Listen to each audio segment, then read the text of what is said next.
नमस्कार मित्रों, ज्ञान अड्डा के YouTube चैनल पर आप सभी का स्वागत है। तो चलिए स्टार्ट किया जाए अगला क्लास। कुछ दिनों से मेरी तबीयत ठीक ना होने के कारण मैंने कोई क्लास नहीं ली थी। अब पूर्णतः स्वस्थ हूँ तो क्लास ली जाए। चलिए तो पिछली क्लास में मैंने संविधान के भाग 5 संघ और अनुच्छेद 52 से 151 तक के क्लास में राष्ट्रपति पर चर्चा हो रही थी। और राष्ट्रपति पर जो चर्चा हो रही थी, तो पिछली चर्चा हमारी राष्ट्रपति पर राष्ट्रपति के द्वारा जिन संस्थाओं का गठन किया जाता है और जिनकी नियुक्ति की जाती है, यहाँ तक बात हमने कर ली थी। ठीक है।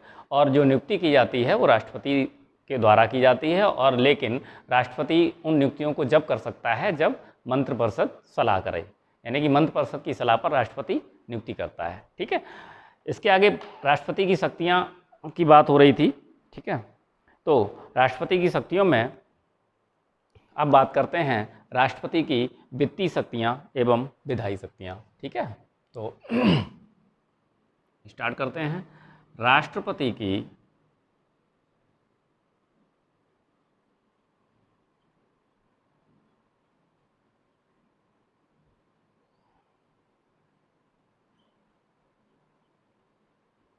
वित्तीय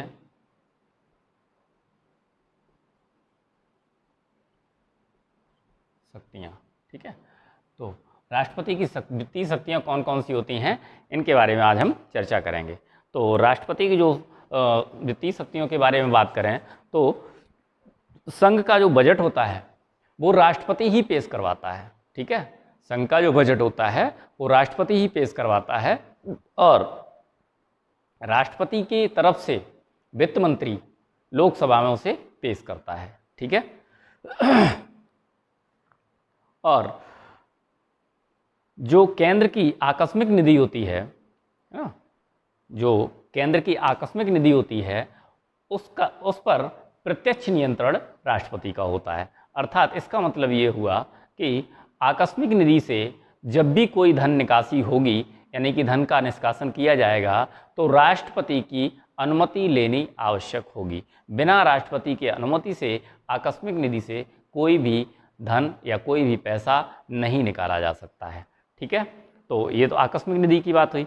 और जो आकस्मिक निधि होती है वो केंद्र और राज्य दोनों में होती है, यानी कि केंद्र की आकस्मिक निधि जो होती है वो राष्ट्रपति के प्रत्यक्ष नियंत्रण में रहती है। राज्य की जो आकस्मिक निधि होती है वो राज्यपाल के प्रत्यक्ष नियंत्रण में रहती है। यानी कि आकस्मिक निधि केंद्र से राष्ट्रपति की अनुमति के बिना पैसा नहीं निकाला जा सकता, और राज्य की आकस्मिक निधि में राज्यपाल की बिना अनुमति के पैसा नहीं निकाला जा सकता है। ठीक है। और इसका जो वर्णन है वो है अनुच्छेद 267, यानी कि 267, अनुच्छेद 267 में आकस्मिक निधि का वर्णन किया गया है। ठीक है। ये तो हो गई आपकी आकस्मिक निधि। उसके बाद बात करते हैं संचित निधि। केंद्र की जो संचित निधि होती है, ठीक है, उसकी जो जांच करता है, यानी कि उस संचित निधि से जो आय व्यय का लेखा जोखा जो होता है वो आपका कैग के हाथ में होता है, यानी कि नियंत्रक एवं महालेखा परीक्षक जिसे कहेंगे। ठीक है। तो जो संचित निधि है उसके लेखा जोखा की जांच करके कैग जो है ना, नियंत्रक एवं महालेखा परीक्षक, ये उस निधि से आय व्यय के ब्यौरे की रिपोर्ट बनाकर राष्ट्रपति को सौंपता है। ठीक है। अनुच्छेद 148 के तहत। ठीक है। और जो अनुदान की मांग की जाती है वो अनुदान की मांग भी राष्ट्रपति से की जाती है। जैसे बंगाल की मुख्यमंत्री केंद्र से धन की मांग करती हैं। ठीक है। या जम्मू कश्मीर का जो मुख्यमंत्री होता है वो केंद्र से अनुदान मांगता है। उत्तर प्रदेश के मुख्यमंत्री केंद्र से अनुदान मांगते हैं। मध्य प्रदेश के मुख्यमंत्री, यानी कि जितने भी प्रदेश हैं उन प्रदेशों के मुख्यमंत्री जो अनुदान की मांग करते हैं वो सीधे राष्ट्रपति से करते हैं। हालांकि मांगते तो प्रधानमंत्री से हैं, लेकिन जो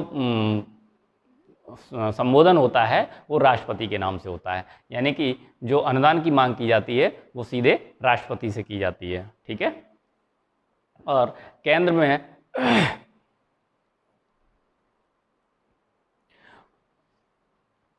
में जो धन विधेयक और वित्त विधेयक हैं, ठीक है, इन्हें राष्ट्रपति के पूर्व अनुमति से ही लोकसभा में पेश किया जाता है। ठीक है। तो इतनी तो हैं ये आपकी वित्तीय शक्तियाँ। ठीक है। तो चलिए नोट कर लेते हैं।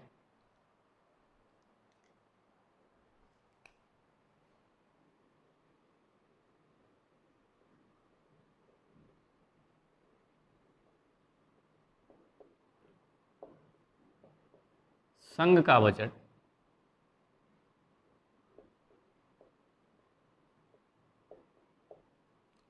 राष्ट्रपति पेश करवाता है। ठीक है। अर्थात राष्ट्रपति की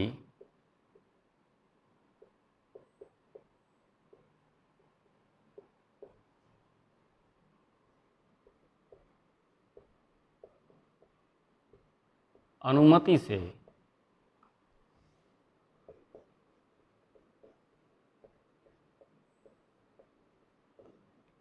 वित्त मंत्री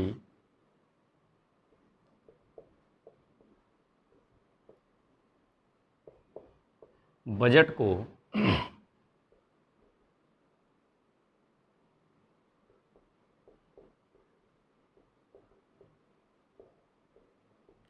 लोकसभा में पेश करता है। ठीक है। यानी वित्तीय शक्तियों में पहली शक्ति ये है कि संघ का जो बजट होता है वो राष्ट्रपति पेश करवाता है, कराता है, करता है नहीं, कराता है, और राष्ट्रपति की अनुमति से ही वित्त मंत्री बजट को लोकसभा में पेश करता है। ठीक है। यानी कि अगर क्वेश्चन आता है कि संघ का बजट जो होता है वो कौन पेश कराता है, तो कराता है तो राष्ट्रपति कराता है, और करता कौन है? लोकसभा। वो करता कौन है? वित्त मंत्री। ठीक है। यहाँ राष्ट्रपति और यहाँ वित्त मंत्री, और कहाँ किया जाता है? लोकसभा में किया जाता है। ठीक है।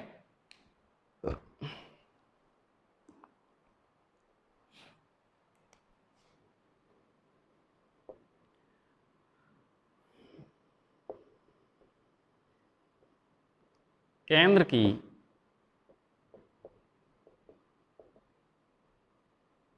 आकस्मिक निधि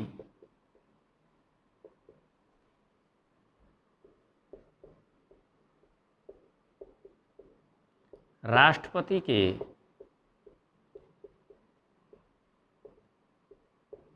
प्रत्यक्ष नियंत्रण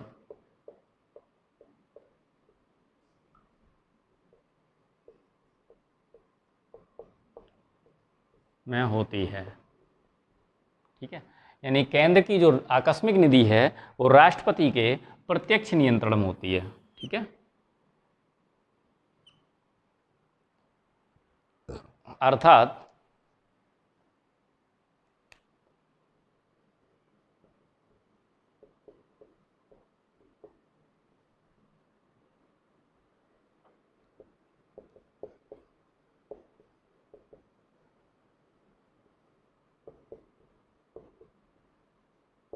आकस्मिक निधि से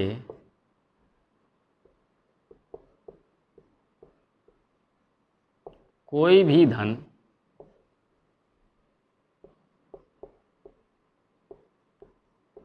राष्ट्रपति की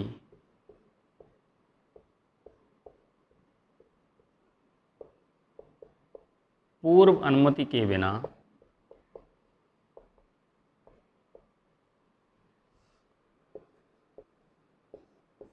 नहीं निकाला जा सकता।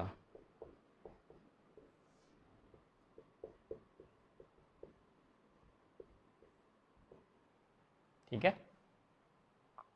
केंद्र की जो आकस्मिक निधि होती है वो कहाँ होती है? राष्ट्रपति के प्रत्यक्ष नियंत्रण में होती है, और कोई भी धन जो है राष्ट्रपति की पूर्व अनुमति के बिना आकस्मिक निधि से नहीं निकाला जा सकता। ठीक है। और जो आकस्मिक निधि होती है वो आपकी केंद्र और राज्य दोनों में होती है। ठीक है।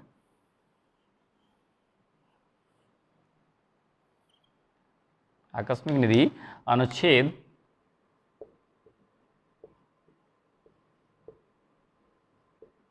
267 के तहत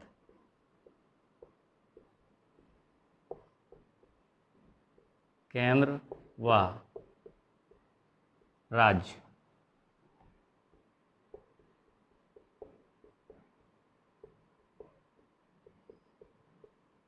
दोनों में होती है।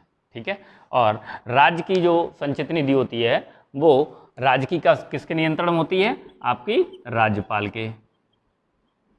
ठीक है, राज्य की संचित निधि किसके नियंत्रण में होगी? राज्यपाल के नियंत्रण में होगी। केंद्र की संचित निधि किसके नियंत्रण में होगी? राष्ट्रपति के सीधे नियंत्रण में होती है। ठीक है, राष्ट्रपति के प्रत्यक्ष नियंत्रण में केंद्र की होती है और राज्य की होती है राज्यपाल के अधीन। ठीक है, और किसके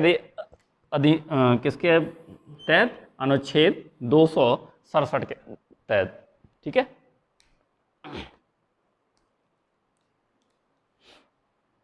नेक्स्ट पॉइंट लिखिए।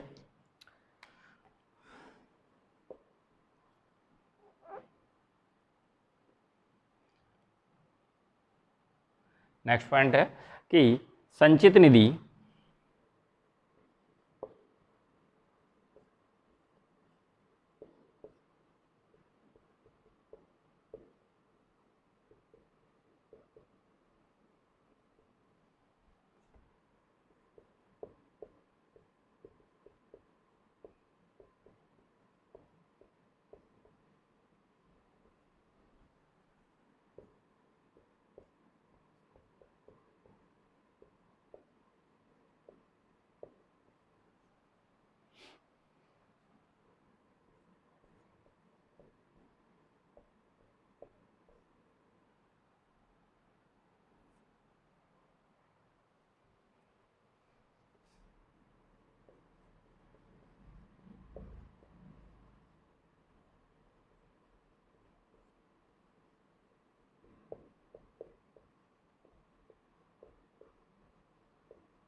ठीक है, संचित निधि जो केंद्र की जो संचित निधि होती है उसके आय एवं व्यय की जांच करके उसकी जो जांच करता है वो कौन करता है? कैग करता है। कैग मतलब नियंत्रक एवं महालेखा परीक्षक, है ना। और उसकी रिपोर्ट जो है वो राष्ट्रपति को सौंपता है। और जो कैग है, नियंत्रक एवं महालेखा परीक्षक, ये इसका वर्णन जो है वो है आपका अनुच्छेद 148। ठीक है, अनुच्छेद 148 में इसका वर्णन दिया गया है। ठीक है, कैग का।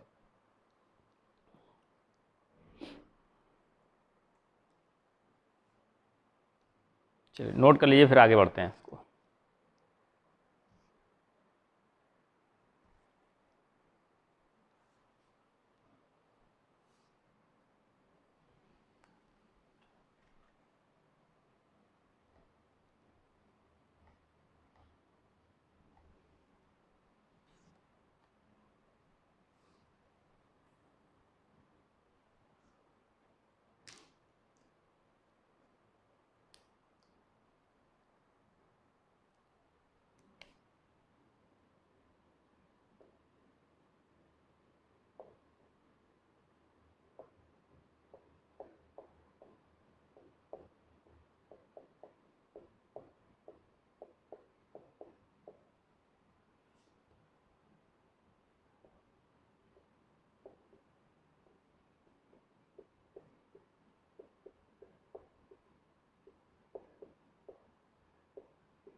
केंद्र से की जाने वाली अनुदान की मांग जो है वो किससे की जाती है? राष्ट्रपति से की जाती है। हालांकि देता तो प्रधानमंत्री है, लेकिन राष्ट्रपति से इसकी मांग की जाती है। ठीक है, और वित्त आयोग जो होता है, नेक्स्ट पॉइंट लिखेंगे,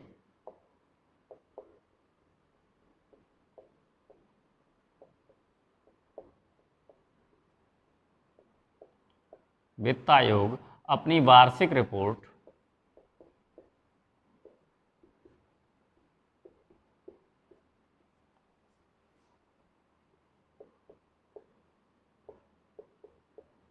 राष्ट्रपति को देता है। ठीक है, जो वित्त आयोग है वह अपनी वार्षिक रिपोर्ट किसको देता है? राष्ट्रपति को देता है। ठीक है, और अगला पॉइंट है कि धन विधेयक एवं वित्त विधेयक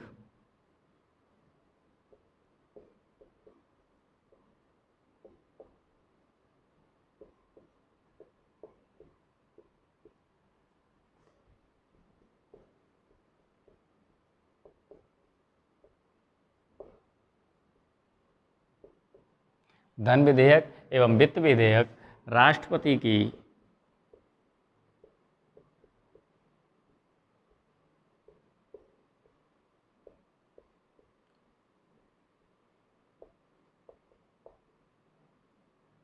पूर्व अनुमति, राष्ट्रपति की पूर्व अनुमति से ही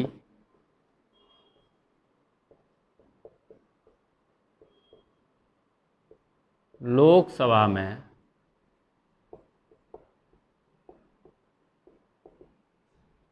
पेश किया जाता है। ठीक है, धन विधेयक और वित्त विधेयक जो है वो कहाँ पेश किया जाएगा? लोकसभा में ही पेश किया जाता है सबसे पहले। ठीक है, अब इसके बाद बात करेंगे विधायी शक्तियों की।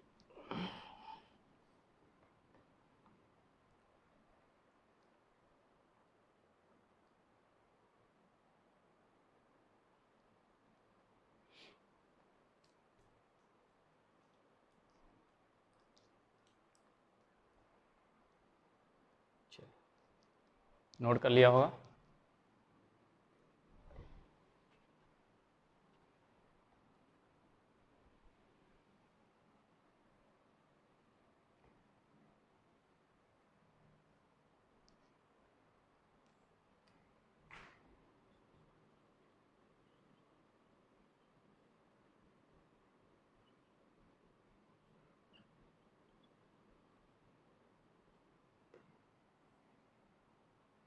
राष्ट्रपति की विधायी शक्तियां। ठीक है, तो इसमें क्या है कि विधायी शक्तियां होती हैं जो संसद द्वारा जो भी विधेयक पारित किया जाएगा उसमें राष्ट्रपति की अनुमति आवश्यक होती है ना। अब अनुमति जो होती है वो दो प्रकार की होती है, एक तो होती है आपकी पूर्व अनुमति और दूसरी होती है आपकी पश्चात अनुमति। पूर्व अनुमति के तहत 4 विधेयक आते हैं। कौन कौन से आते हैं? एक आपका धन विधेयक आता है, एक आपका वित्त विधेयक आता है, एक आपका विनियोग विधेयक आता है और एक आपका संविधान संशोधन विधेयक आता है। ये 4 विधेयक जो आते हैं वो जब ही पेश किए जाएंगे जब आपकी राष्ट्रपति की पूर्व अनुमति होती है। ठीक है, और बाकी के जितने भी साधारण विधेयक होते हैं वो उसमें राष्ट्रपति की पूर्व अनुमति की आवश्यकता नहीं होती है। हालांकि उसमें राष्ट्रपति की अनुमति की आवश्यकता होती है लेकिन वो उसमें पश्चात अनुमति लगती है। पहले विधेयक पारित हो जाता है, उसके बाद राष्ट्रपति के पास भेज दिया जाता है। लेकिन ये 4 विधेयक राष्ट्रपति के पास भेजने से पहले, पारित करने से पहले ही इसमें राष्ट्रपति की अनुमति लेनी होती है। ठीक है, तो नोट कर लीजिए।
मैंने आप लोगों को लिखाया कि संसद द्वारा पारित प्रत्येक विधेयक पर राष्ट्रपति की अनुमति आवश्यक होती है। अब जो अनुमति होती है वो आपकी दो प्रकार की होती है।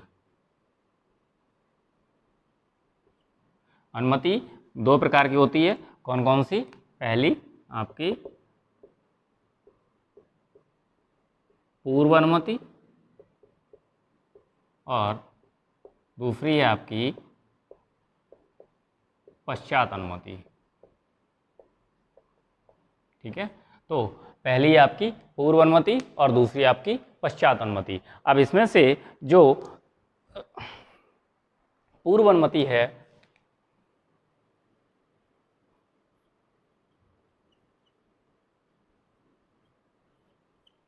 पूर्व अनुमति के अंतर्गत आपके जो विधेयक आते हैं वो आते हैं धन विधेयक,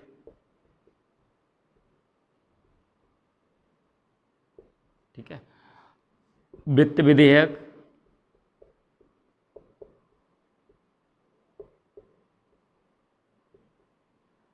विनियोग विधेयक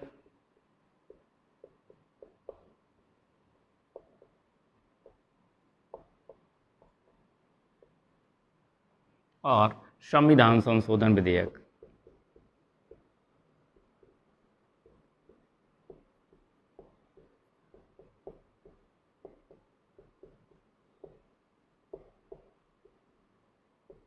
ठीक है, जो पूर्व अनुमति के अंतर्गत जो विधेयक आते हैं वो आते हैं आपके धन विधेयक, वित्त विधेयक, विनियोग विधेयक और संविधान संशोधन विधेयक। ये जो चार विधेयक आते हैं ये आते हैं आपके पूर्व अनुमति के आधार पूर्व अनुमति पर। बाकी के जो भी साधारण विधेयक होते हैं वो होते हैं आपके पश्चात अनुमति पर। ठीक है, और इन विधेयक पर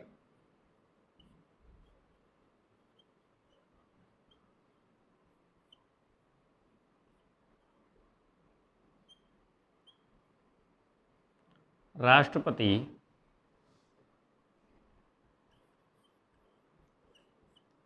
वीटो का प्रयोग नहीं कर सकता।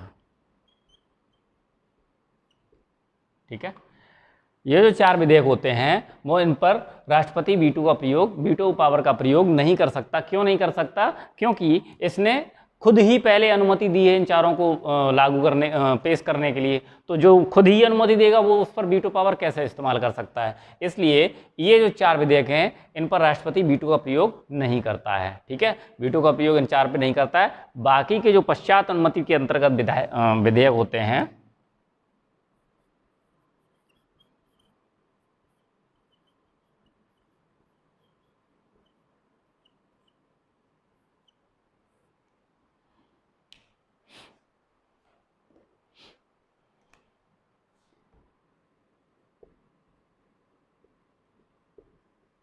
अन्य सभी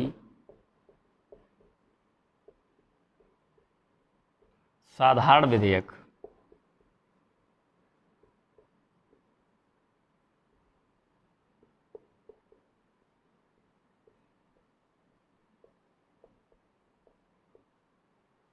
पश्चात अनुमति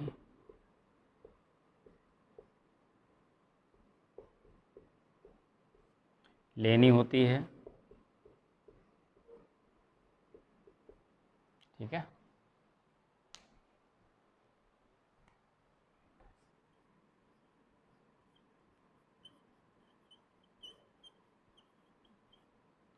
इन विधेयकों पर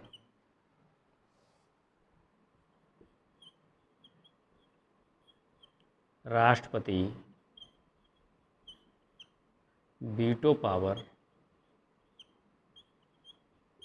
का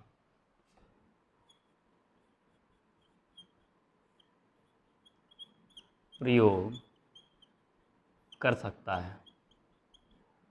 ठीक है, इन सभी विधेयकों पर राष्ट्रपति जो है वो वीटो पावर का प्रयोग कर सकता है। ठीक है, तो आपको समझ में आई होगी। अनुमति दो प्रकार की, पूर्व अनुमति और पश्चात अनुमति। पूर्व अनुमति में धन विधेयक, वित्त विधेयक और विनियोग विधेयक और संविधान संशोधन विधेयक, ये 4 विधेयक आते हैं। और इन चार विधेयकों पर राष्ट्रपति जो है वीटो पावर का प्रयोग नहीं कर सकता। क्यों नहीं कर सकता? क्योंकि इन विधेयकों को लागू करने के लिए ही राष्ट्रपति ने पहले अनुमति दी है, यानी पूर्व अनुमति पहले ही अनुमति दे रखी है। जब पहले अनुमति दे रखी है तो उस पर वीटो का प्रयोग कैसे कर सकता है? ठीक है, और बाकी के जो सभी साधारण विधेयक होते हैं उन पर वीटो पावर का प्रयोग कर सकता है। क्यों? क्योंकि उस पर राष्ट्रपति की अनुमति बाद में ली जाती है। ठीक है, नोट कर लीजिए इसको, फिर आगे बढ़ते हैं।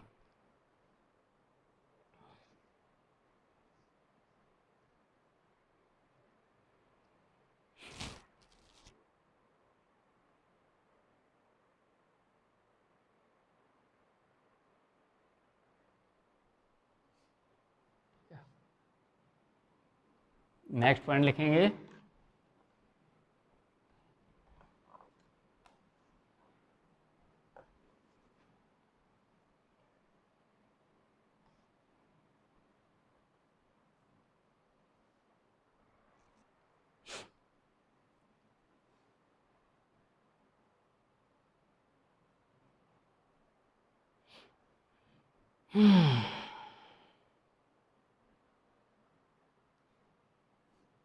और जो साधारण विधेयक होते हैं इसे लिखते हैं।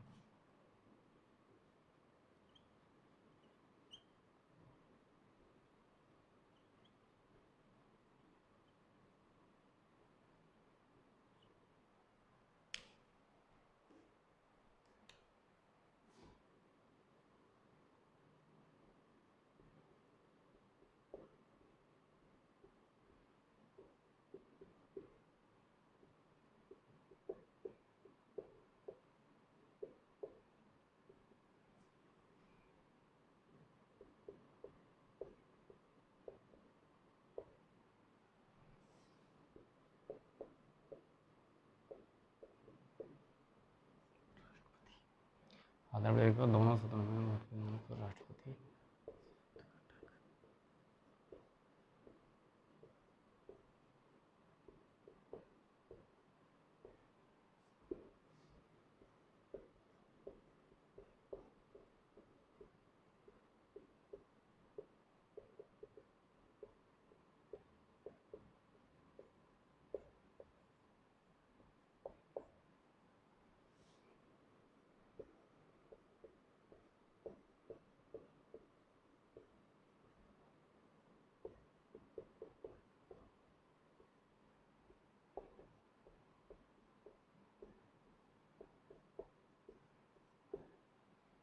साधारण विधेयक पर जो है वो दोनों सदनों में अगर मतभेद हो जाता है किसी भी साधारण विधेयक पर, तो राष्ट्रपति क्या करता है? संयुक्त बैठक बुला लेता है। लेकिन धन विधेयक, विनियोग विधेयक, वित्त विधेयक और संविधान संशोधन विधेयक पर तब पर संयुक्त बैठक नहीं बुलाता है। ठीक है, और बाकी के साधारण विधेयकों में किसी भी विधेयक पर अगर दोनों सदनों में, लोकसभा और राज्यसभा दोनों सदनों में अगर मतभेद होता है तो वह क्या करता है कि संयुक्त बैठक बुलाई जा सकती है। और अब तक 3 बार संयुक्त बैठक बुलाई गई। कौन कौन सी? पहली बार जो संयुक्त बैठक साधारण विधेयक पर बुलाई गई थी वो था आपका दहेज विधेयक। ठीक है, यानी कि दहेज निषेध विधेयक जो था 1961 में।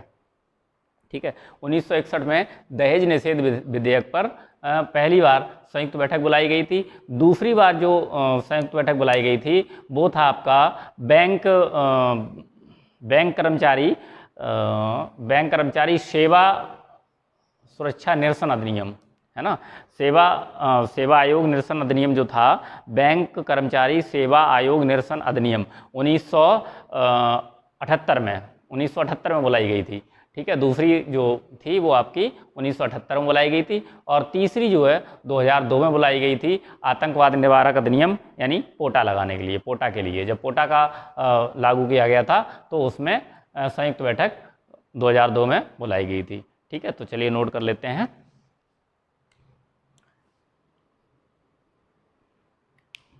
पहली बार जो बुलाई गई थी वो बुलाई गई थी दहेज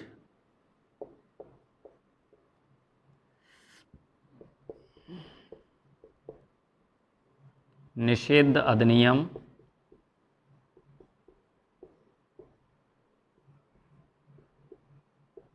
1961 में। ठीक है, दूसरी बार जो बुलाई गई थी वो बुलाई गई थी बैंक कर्मचारी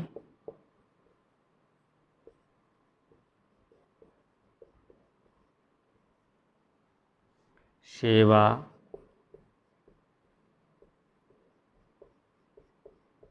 आयोग निरसन अधिनियम 1978। ठीक है, और तीसरी बार जब बुलाई गई थी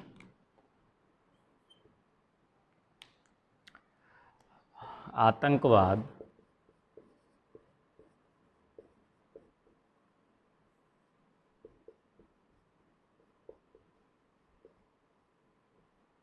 निरोधक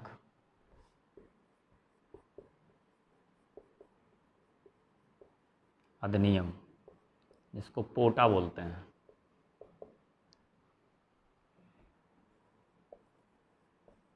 2002। ठीक है, 3 बार आपकी संयुक्त बैठक बुलाई जा चुकी है।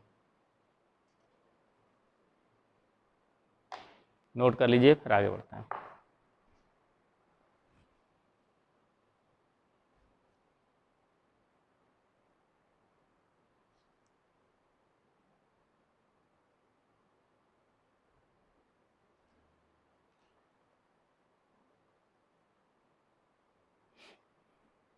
ठीक है,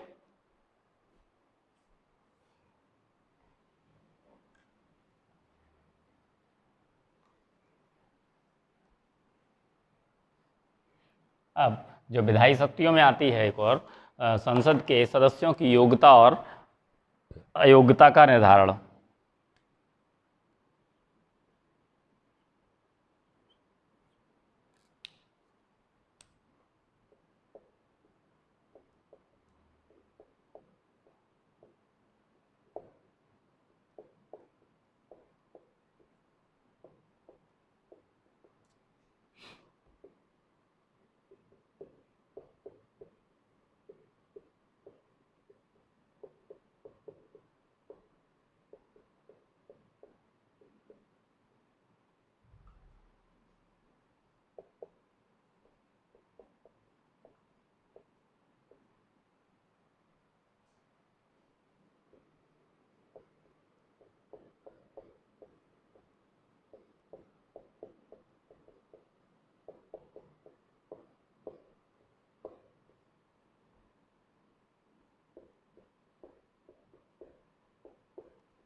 ठीक है, यानी कि संसद सदस्यों की योग्यता और अयोग्यता का निर्धारण जो होता है वो निर्वाचन आयोग की सिफारिश या सलाह पर राष्ट्रपति ही करता है। अब अयोग्यता और योग्यता का निर्धारण कैसे किया जाता है इसकी भी चर्चा कर लें।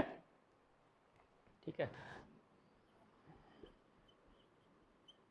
योग्यता या अयोग्यता का निर्धारण जो है आपका 3 प्रकार से किया जाता है। पहला आपका उम्मीदवार, ठीक है, दूसरा संसद सदस्य,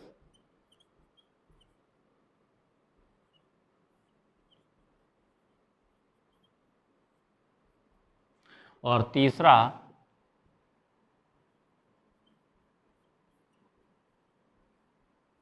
दल बदल के आधार।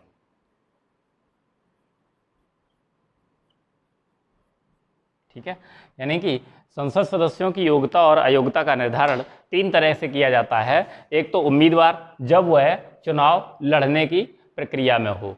ठीक है, और दूसरा संसद सदस्य, यानी चुनाव लड़कर जीत जाने के बाद संसद सदस्य की योग्यता और अयोग्यता का निर्धारण कैसे होगा। उसके बाद फिर जब कोई दल बदलने की कोशिश करता है, यानी कि किसी दल से वह जीता है और दूसरे दल में जाने की कोशिश करता है, तब उसकी योग्यता और अयोग्यता पर निर्धारण कौन करेगा। इन 3 प्रकार से योग्यता और अयोग्यता का निर्धारण किया जाता है। वो मैं आपको ना,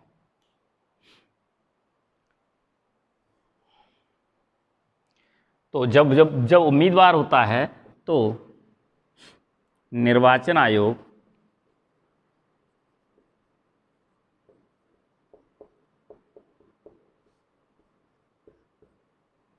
ठीक है। तो निर्वाचन आयोग जो होता है, उम्मीदवार जो होता है उसकी जो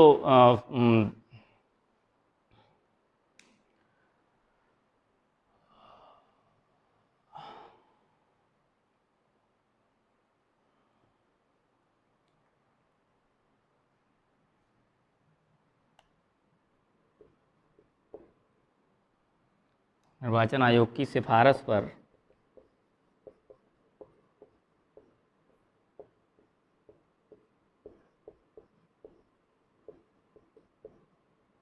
राष्ट्रपति करता है। ठीक है। उम्मीदवार की जो योग्यता और अयोग्यता जो है वो आपकी वो सॉरी निर्वाचन आयोग ही इसका कर देता है, राष्ट्रपति नहीं करता है। सॉरी, दिमाग से निकल गया था। उम्मीदवार की जो योग्यता और अयोग्यता का निर्धारण है वो आपका निर्वाचन आयोग करेगा, और जो सदन के सदस्य जो हैं, संसद सदस्य हैं, इनकी योग्यता और अयोग्यता की जो निर्धारण करेगा वो आपका निर्वाचन आयोग के सिफारिश पर राष्ट्रपति करेगा। ठीक है।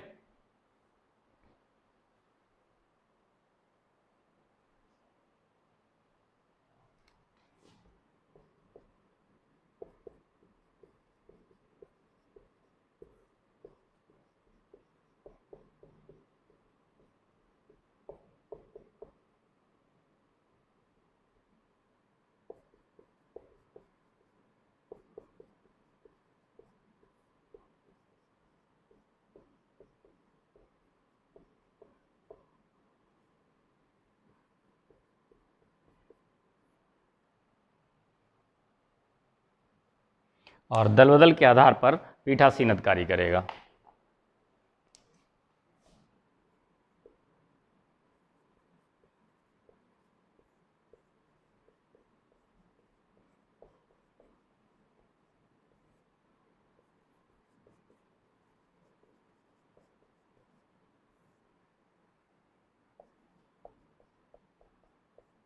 ठीक है।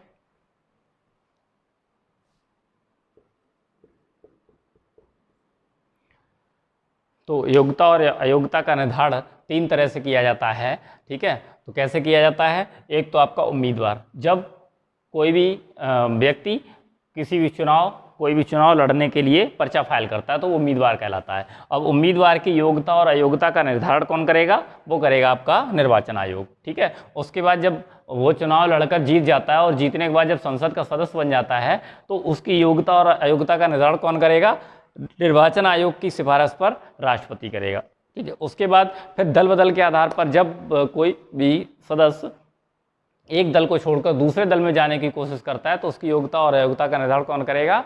उसी किसी सदन का पीठासीन अधिकारी। जैसे कोई राज्यसभा का सदस्य है, वो दल बदलने की कोशिश कर रहा है तो राज्यसभा का अध्यक्ष पीठासीन अधिकारी करेगा इसका योग्यता और अयोग्यता का निर्धारण, है ना। और अगर लोकसभा का कोई सदस्य है तो लोकसभा का अध्यक्ष होता है पीठासीन अधिकारी लोकसभा का, तो फिर लोकसभा का पीठासीन अधिकारी उसकी योग्यता अयोग्यता। राज्यसभा का करेगा तो राज्यसभा अध्यक्ष करेगा। विधान परिषद का सदस्य होगा तो विधान परिषद का अध्यक्ष करेगा, है ना। और विधानसभा का अगर कोई सदस्य होगा तो विधानसभा अध्यक्ष करेगा। यानी कि विधानसभा अध्यक्ष, विधान परिषद अध्यक्ष, राज्यसभा अध्यक्ष और लोकसभा अध्यक्ष, ये अपने अपने सदन के पीठासीन अधिकारी होते हैं। ठीक है। तो दल बदल के आधार पर अपने अपने सदन के सभी पीठासीन अधिकारी उसकी दल बदल के आधार पर योग्यता और अयोग्यता का निर्धारण करेंगे। ठीक है। तो ये तो आपकी योग्यता और अयोग्यता का निर्धारण हो गया। ठीक है।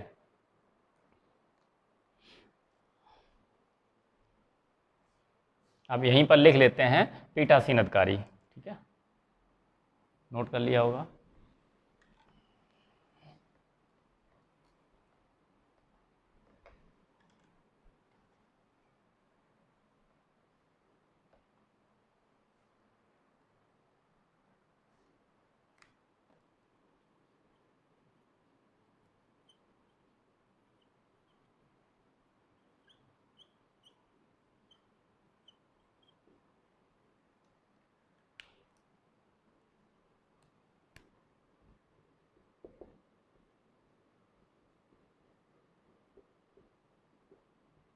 लोकसभा में होता है लोकसभा अध्यक्ष।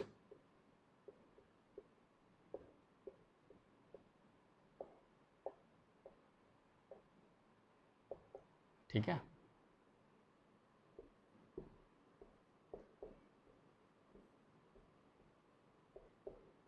राज्यसभा में होता है राज्यसभा अध्यक्ष।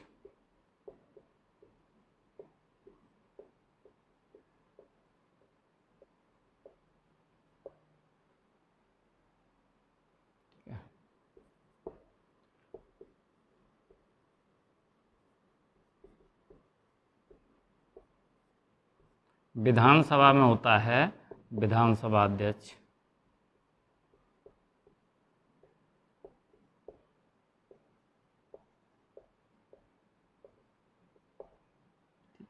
और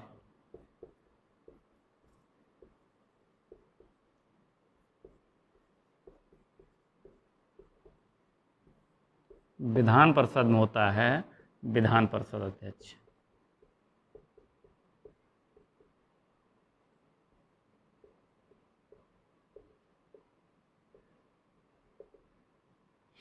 ठीक है, ये तो है आपके पीठासीन अधिकारी। ठीक है, कौन कौन से हैं? लोकसभा अध्यक्ष, राज्यसभा अध्यक्ष, विधानसभा अध्यक्ष और विधान परिषद अध्यक्ष। ये आपके 4 पीठासीन अधिकारी होते हैं भारत में।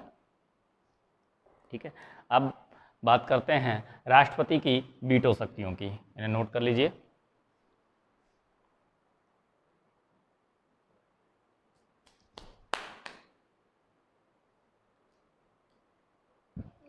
चलिए,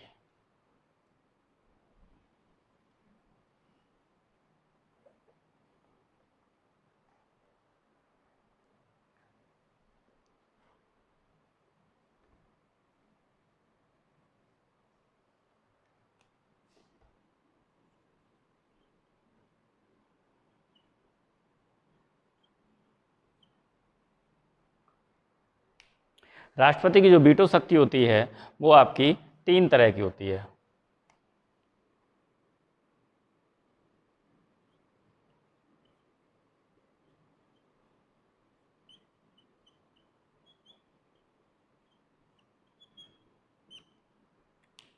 कौन कौन सी होगी?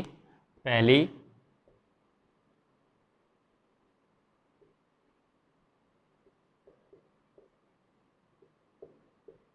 पूर्ण वीटो। दूसरी, निलंबनकारी वीटो। ठीक है, और तीसरी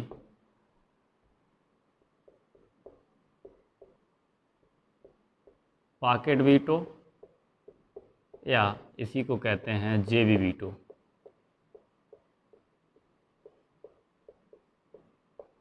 ठीक है, तो 3 प्रकार की राष्ट्रपति की वीटो पावर होती है। अब एक एक करके तीनों वीटो देख लेते हैं। पहला है आपका पूर्ण वीटो।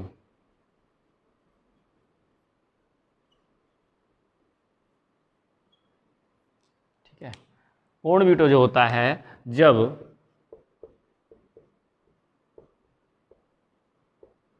राष्ट्रपति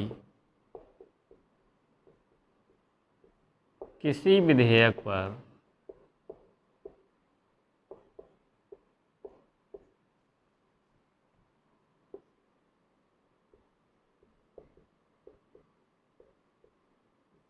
हस्ताक्षर करने से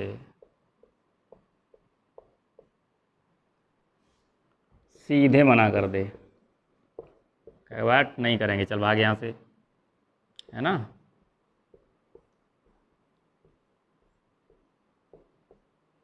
ठीक है, ये होता है आपका पूर्ण वीटो। उसके बाद आप बात करते हैं निलंबनकारी वीटो की।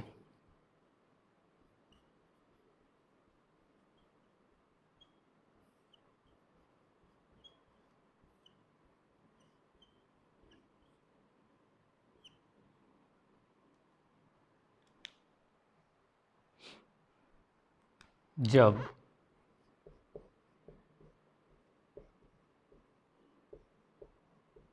राष्ट्रपति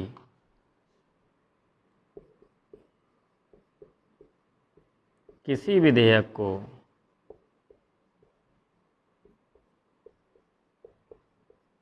जब राष्ट्रपति किसी विधेयक को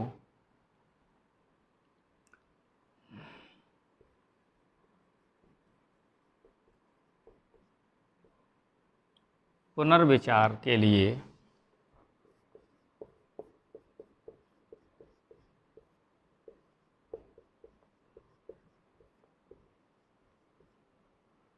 वापस कर दे। ठीक है, जब राष्ट्रपति किसी विधेयक को पुनर्विचार के लिए वापस करता है तो उसे निलंबनकारी वीटो कहते हैं। और तीसरा है आपका पॉकेट वीटो,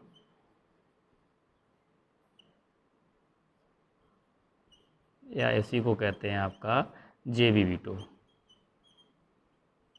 ठीक है, तो इसके तहत क्या करता है, जब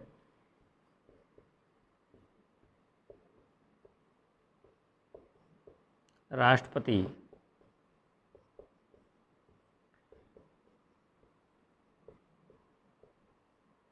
किसी विधेयक को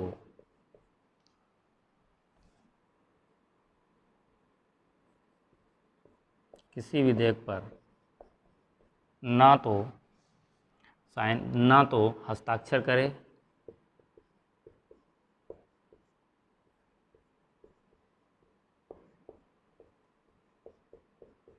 और ना तो हस्ताक्षर करे और ना ही वापस लौट आए,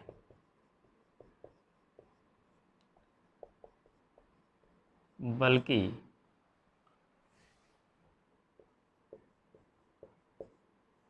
अपनी टेबल पर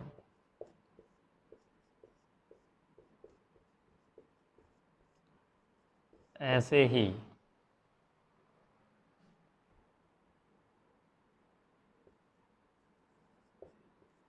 रखा रहने दे। ठीक है, तो ये 3 प्रकार के वीटो होते हैं। कौन कौन सा? आपका पूर्ण वीटो, जब राष्ट्रपति किसी विधेयक पर हस्ताक्षर करने से सीधे सीधे मना कर दे कि चल नहीं करेंगे, जा भाग, है ना, तो वो होता है आपका पूर्ण वीटो।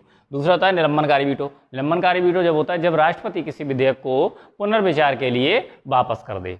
अगर पुनर्विचार के लिए वापस करेगा तो उसका आपका निलंबनकारी वीटो कहलाता है। लेकिन अगर राष्ट्रपति ने उसे पुनर्विचार के लिए वापस किया और बिना किसी संशोधन के संसद ने दोबारा फिर राष्ट्रपति को वही विधेयक भेज दिया तो वो साइन करने के लिए मजबूर है, फिर उसे साइन करने पड़ेंगे, है ना, बाध्य होता है साइन करने के लिए। दोबारा अगर वही बिना संशोधन किए भी पहुंचा दिया जाए तो भी राष्ट्रपति उसे बाध्य होता है इस पर साइन करने के लिए। ठीक है, उसके बाद पॉकेट और जेबी वीटो जो होता है जब राष्ट्रपति क्या करता है कि ना तो साइन करता है और ना ही उसे पुनर्विचार के लिए वापस करता है।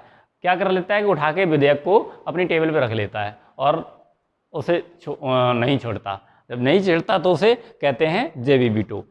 और ऐसा जो जेबी वीटो है वो आपका 1986 में राजीव गांधी सरकार में 1986 में राजीव गांधी सरकार जो थी तो उसमें डाक विधेयक पर ज्ञानी जैल सिंह राष्ट्रपति थे, तो ज्ञानी जैल सिंह ने डाक विधेयक पर 1986 में जेबी वीटो का प्रयोग किया था।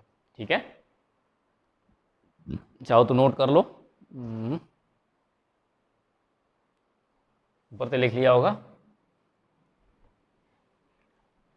चलो इतने में लिख जाएगा।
ठीक है।